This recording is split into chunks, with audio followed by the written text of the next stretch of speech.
It's nothing short of a judicial legislation. Binago yung inamend ang konstitusyon sa pananaw ko. Okay, let me place this on record muna ha. So far, as of last night, I've seen snippets of the decision. Um, I have not read it fully, but hinanap mo kagad yung mga punto na dating pinag-uusapan natin kasi apparently they did not directly correct in this decision some of the errors or the factual errors in the past decision. Hindi nila binanggit dito or hindi nila kinorek. So it stands therefore yung mga factual errors na yun. And then, yun nga, binago Binago nila yung, parang nilang binago yung mode ng pag-i-impeach. Masurim, humirap na ngayon. Dati nga madali, sapagkat yan talaga nilagay sa konstitusyon niya ng mga gumawa ng konstitusyon, lalo na yung option 3, na sinatawag nilang option 2, na one-third signatures lang, forward na kagad. Hindi ba dati nga, prayer lang, finorward na Di ba? Sapagkat meron ng one-third na nakapirme. Because, kaya nilagay yan para sa isang opisyal, impeachable officer, na hindi ginagawa ang trabaho niya o merong maling ginagawa sa trabaho niya o nakakaperwisyo sa bansa, nakakaperwisyo sa ginagawa niya para sa tao, ay pwedeng madaling alisin. Hindi pwedeng magtagal. Kaya nilagay yun dun bakit natin pahihirapin ngayon? Katulad ng ginawa ngayon at humihirap na. Talagang, kaya sabi ko, forgive me, but I think impeachment now is an impossible dream. That's one, no? Yeah, so sabi ko nga, mga snippets pa lang yung nakita ko. Number 2, na gusto kong bigyan ng linaw, My position and my comments have nothing to do with personalities.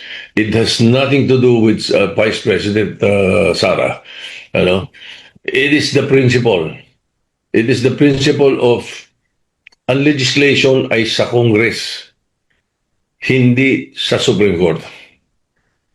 Gusto natin baguhin ang konstitusyon, let's use a constitutional convention or a constituent assembly. Hindi a Supreme Court decision. Walang personalidad dito whether it's the impeachment of the filed impeachment for President Marcos or Vice President Duterte. It's nothing to do with that. Even if somebody files an impeachment to any of the members of the Supreme Court, walang kinalaman yung aking punto dito. Hindi na magagamit Ang hirap na tignan niyo yung isang napansin ko. Nung una, di ba, parang tinanggal nila talaga yung option 3. Ngayon na sinasabi, kailangan pirmado lahat at binasa at alam ng mga at nabasa at naintindihan ng mga congressman ang kanilang articles of impeachment. Alam naman natin na pagka ganun, isa lang ang magsabi na hindi. Ayokong basahin Wala akong panahon bumasa. Hindi ako pumapasok hindi mo lang pinigil yun, dinelay mo. Hindi mo lang dinelay, pinigil mo na talaga ang impeachment. Pagka ganyan. I have read some of the comments of the legal luminaries. Talagang, wow, ibang klase to. In other words, bottom line, ayaw na nila may impeachment sa Pilipinas. Yan ang itsura nitong decision na ginawa ng Supreme Court. What we can do is meet with them.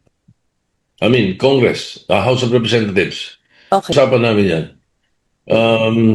Kasi, ang nakikita ko na outright solution dito, which could not be called outright, palitan na natin konstitusyon. Baguhin na natin. Pagka ganyan, pagkatapos, marahil yung Constituent Assembly makakagalaw dyan or maghihintay tayo decades. Bakit? Kailangan ma-retire na muna itong mga Supreme Court Justices na to para magbago kaisipan kasi unanimous. Wala man lang dissenting opinion, wala man lang opinion otherwise na meron sinabi na ganito kaya ako bumoto, explanation, wala man lang So nakakapagtaka baka nga It will take years, mga retirement, bago tayo sana makakilos at mailagay natin uli sa lugar sa konstitusyon. Kung hindi nila ako, ayoko ng konkon, ayoko ng constituent assembly, pero pag ganyan ang usapan, payag na ako.